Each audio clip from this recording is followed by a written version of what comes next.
Assalamualaikum warahmatullahi wabarakatuh. Jumpa dengan saya Panji Nugroho, Guru SD Negeri 1 Kalikesur, Korpsjam Didik Kedung Banteng.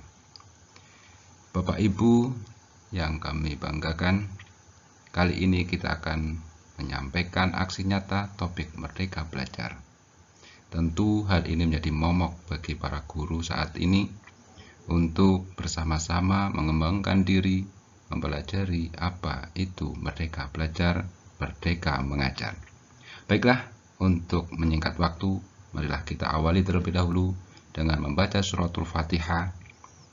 Kita hadiahkan kepada para guru kita semua, para orang tua kita, juga untuk para siswa semuanya, agar diberi kemudahan dalam belajar, mendapatkan ilmu yang bermanfaat.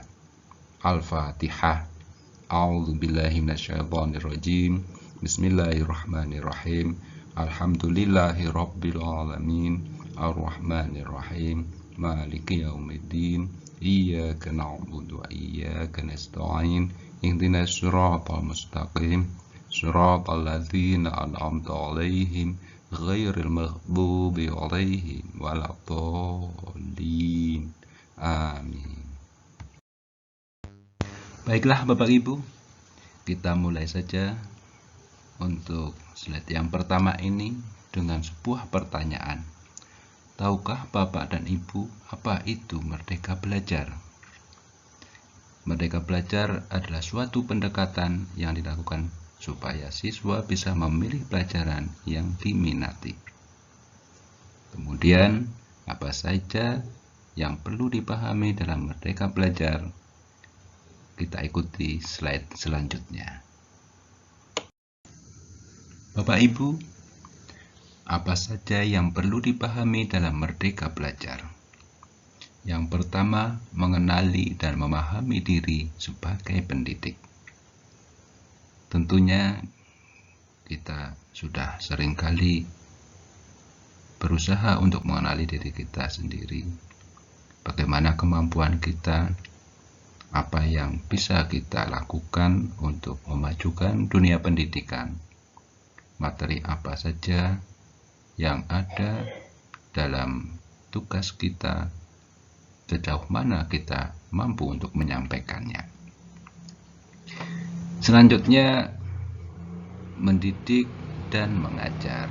Ini tentu saja sebuah hal yang bagi kita semuanya selalu melaksanakan pendidikan dan pengajaran. Mendidik adalah membentuk karakter para siswa agar menjadi karakter-karakter yang mulia, yang bisa mendapatkan kedudukan yang baik di mata masyarakat. Kemudian mengajar itu adalah menyampaikan materi sesuai dengan apa yang menjadi tujuan pembelajarannya, capaiannya, dan juga kita tentu memperhatikan lingkungan sekitar kita agar bisa diimplementasikan. Berikutnya yang ketiga, mendampingi murid dengan utuh dan menyeluruh. Aneka ragam murid kita itu yang perlu kita perhatikan dan selalu mendapatkan perhatian dari kita semuanya. Yang keempat, mendidik dan melatih kecerdasan budi pekerti. Mari kita bersama-sama untuk membuat pembiasaan-pembiasaan yang baik, yang mulia, yang tentunya dengan muatan-muatan religi serta moral-moral yang baik, agar kelak generasi penerus bangsa ini menjadi generasi-generasi yang tangguh dan berakhlak mulia. Kemudian yang kelima, pendidikan yang mengantarkan keselamatan dan kebahagiaan. Itulah kelima dari Merdeka Belajar. Bapak Ibu, untuk yang pertama kita akan mengulas, mengenali dan memahami diri sebagai pendidik. Sebagai pendidik tentu sudah seharusnya mampu mengenali karakteristik dan kebutuhan murid. Akan tetapi, hal yang paling mendasar juga harus dimulai dari diri sendiri, yaitu mengenali kekuatan dan kelemahan diri. Ibu dan Bapak guru merefleksikan kekuatan dan kelemahan yang kita punyai agar dapat mengelola apa yang kita miliki tersebut untuk berperan mendidik murid-murid kita. Lantas, apa peran saya sebagai guru? Yaitu mengantarkan peserta didik menuju mimpi dan cita-cita yang diinginkan. Guru memiliki peran penting dalam pendidikan, khususnya untuk terus berinovasi dalam mengembangkan pembelajaran yang menarik, inovatif, kreatif, menyenangkan, yang mengakomodasi konsep merdeka belajar. Ingin menjadi guru seperti apa saya? Saya ingin menjadi guru yang mandiri, reflektif, kolaboratif, inovatif, berpihak pada murid.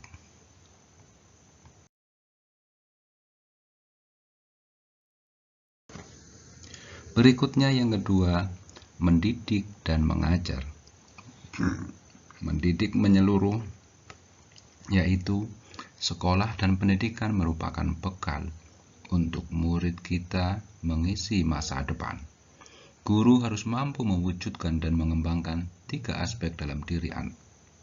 Daya cipta, yaitu berupa kognitif, daya rasa, afektif, daya karsa, konatif. 3 aspek tersebut dapat memberikan pendidikan menyeluruh untuk menjadi manusia seutuhnya.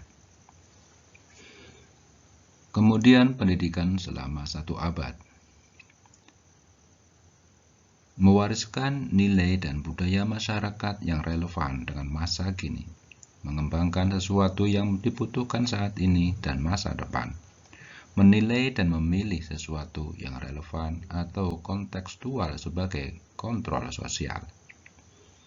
Yang ketiga, menjadi manusia secara utuh. Manusia memiliki 2 kebutuhan dasar, yaitu kebutuhan lahir dan batin. Pendidikan seyogyanya dapat memenuhi kebutuhan tersebut. Dibutuhkan peran guru dalam memenuhi kebutuhan lahir dan batin murid mencapai selamat dan bahagia. Apakah sudah? Bapak Ibu yang berbahagia, untuk yang ketiga, mendampingi murid dengan utuh dan menyeluruh. Tidak ada individu yang sama dan zaman selalu bergerak dinamis. Hampir setiap kita menyadari kedua hal tersebut. Menyadari keunikan setiap dan semua murid merupakan satu hal. Bagaimana penerapan kelas yang memfasilitasi setiap kodrat individu merupakan hal lainnya. Pendidikan seyogyanya bukan sesuatu yang rigid dan pakem. Penyesuaian sesuai konteks merupakan pendekatan yang perlu kita usahakan setiap waktunya sebagai pendidik. Apakah cara mengajar kita sudah menyesuaikan dengan keadaan saat ini? Kodrat keadaan merupakan bagian yang tidak terpisahkan dari dasar pendidikan murid. Pendidikan bergerak dinamis menyesuaikan keadaan yang terus bergerak begitu cepat. Sebagai guru perlu mengantisipasi dan membaca arah perubahan tersebut. Kodrat keadaan terdiri dari 2 hal, yaitu yang pertama kodrat alam, merupakan bagian dari dasar pendidikan murid yang berkaitan dengan sifat dan bentuk lingkungan di mana mereka berada. Yang kedua, kodrat zaman, merupakan bagian dari dasar pendidikan murid yang berkaitan dengan isi dan irama. Asas trikon dianggap menjadi jawaban yang tepat menuju pembelajaran yang berpihak kepada murid. Dengan trikon, kontinu, konvergen, dan konsentris, guru dapat merancang pembelajaran yang berkelanjutan, terbuka, dan berdasarkan kebudayaan bangsa. Untuk yang keempat, Bapak Ibu, mendidik dan melatih kecerdasan budi pekerti. Kecerdasan berpikir murid harus dapat mengembangkan budi pekerti atau watak murid, yang tidak hanya dibentuk di sekolah, tetapi dalam keluarga dan lingkungannya. Budi pekerti. Budi pekerti atau watak merupakan hasil dari bersatunya gerak pikiran, perasaan, dan kehendak atau kemauan, sehingga menimbulkan suatu tenaga. Teori konvergensi dan pengaruh pendidikan. Teori tabula rasa. Kodrat anak ibarat kertas kosong yang dapat diisi dan ditulis oleh pendidik dengan pengetahuan dan wawasan yang diinginkan pendidik. Teori negatif. Kodrat anak ibarat kertas yang sudah terisi penuh dengan berbagai macam coretan dan tulisan. Teori tabula rasa dan teori negatif.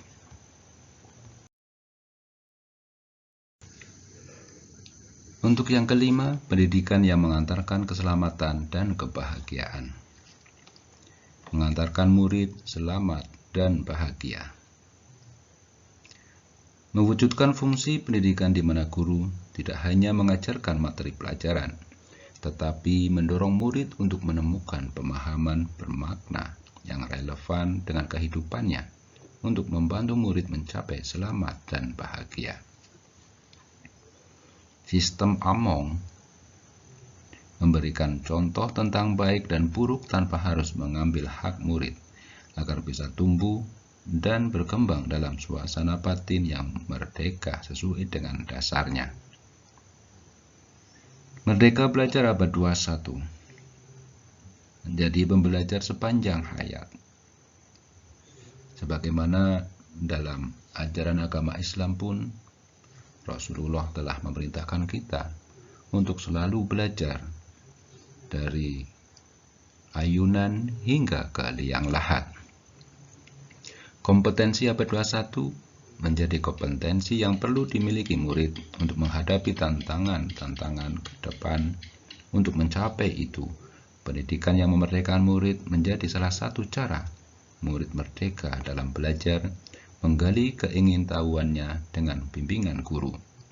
Guru harus memahami bagaimana murid merdeka belajar untuk mencapai kompetensi abad 21.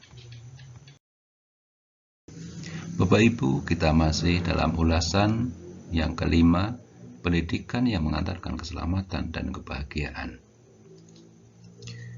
Yang pertama, menciptakan lingkungan pembelajaran terbaik bagi murid, yaitu dengan trisentra pendidikan, peran keluarga, sekolah, dan masyarakat. Tentu saja keluarga mempunyai peranan yang sangat penting, karena durasi para siswa lebih banyak berada di rumah. Sekolah hanya beberapa jam saja, sehingga dalam pendidikan di sekolah masih kalah waktunya karena lebih lama berada di rumah. Juga tidak kalah penting yaitu peran masyarakat. Masyarakat sebagai lingkungan di mana para siswa berada juga sangat berpengaruh dalam pembentukan karakter siswa. Berikutnya, membimbing murid memperbaiki bangsa, yaitu dengan profil pelajar Pancasila. Profil pelajar Pancasila yaitu beriman, bertakwa kepada Tuhan Yang Maha Esa, dan berakhlak mulia, berkebinekaan global, bergotong royong, kreatif, bernalar kritis, dan mandiri.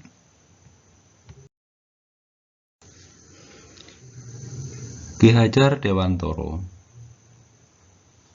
menyampaikan pendidikan bertujuan untuk menuntun segala kodrat yang ada pada anak-anak agar mereka dapat mencapai keselamatan dan kebahagiaan yang setinggi-tingginya. Demikianlah Bapak Ibu, untuk selanjutnya dokumentasi kegiatan menyebarkan pemahaman Merdeka Belajar. Kami telah menyampaikan berbagai macam ulasan tentang Merdeka Belajar di lingkungan sekolah dengan Bapak Ibu guru yang ada, dan semoga hal ini bisa bermanfaat untuk meningkatkan pendidikan di sekolah kita.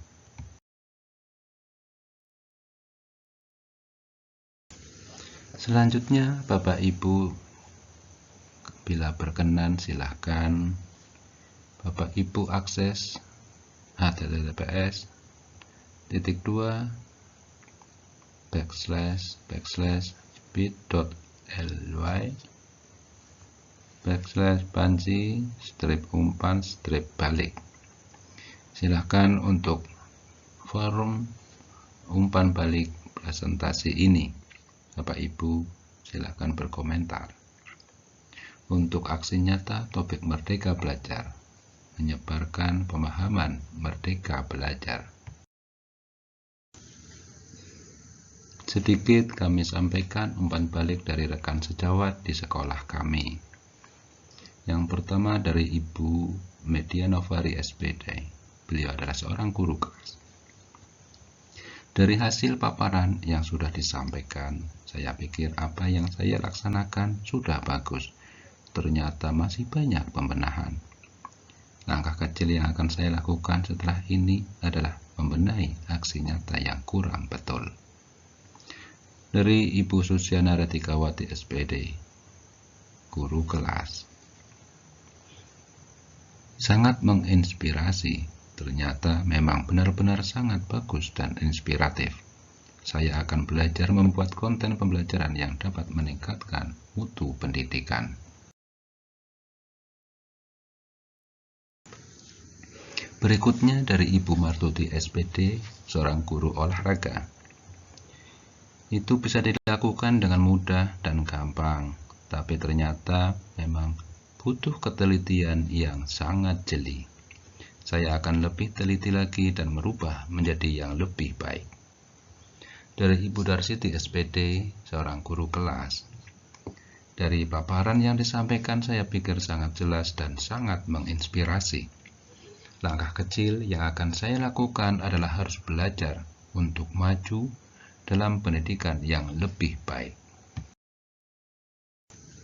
Bapak Ibu yang kami banggakan, umpan balik rekan sejawat. Setelah kita mengikuti kegiatan pada platform Merdeka Mengajar, pengembangan diri, pelatihan mandiri, topik Merdeka Belajar, ternyata kita banyak mempelajari dan memahami gagasan dan prinsip pendidikan berdasarkan pemikiran KHD Ki Hajar Dewantoro, memahami untuk memfasilitasi murid agar tumbuh sesuai dengan kodratnya dan berusaha menerapkan pembelajaran yang memerdekakan murid. Kita sadar betapa besar efek yang ditimbulkan setelah menerapkan Merdeka Mengajar. Banyak hal yang dapat kita temukan untuk mampu mengenali karakteristik dan kebutuhan murid. Akan tetapi, hal yang paling mendasar juga harus dimulai dari diri sendiri, yaitu mengenali kekuatan dan kelemahan diri. Ibu dan Bapak Guru merefleksikan kekuatan dan kelemahan yang kita punyai, lalu bagaimana kita dapat mengelola apa yang kita miliki tersebut untuk berperan mendidik murid-murid kita.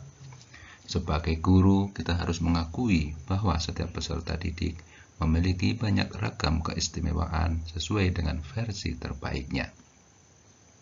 Baiklah, Bapak Ibu semuanya, kiranya itu saja yang dapat kami sampaikan. Mohon maaf, tentunya banyak kekurangan dalam menyampaikan materi ini. Bapak Ibu silakan bisa berkomentar di kolom komentar. Apabila Bapak Ibu membutuhkan PPT atau PDF-nya untuk materi ini, insya Allah nanti saya sematkan dalam kolom deskripsi. Baiklah Bapak Ibu, selamat beristirahat, selamat belajar kembali, dan terus belajar. Semoga kita semuanya diberi kemudahan untuk menjalankan tugas kita dan diberi keselamatan, kesehatan, serta kesuksesan fiddin wad dunya wal akhirah. Dari saya cukup sekian. Terima kasih atas perhatian dari Bapak Ibu semuanya. Wallahul muwaffiq ila aqwamit thoriq. Wassalamualaikum warahmatullahi wabarakatuh.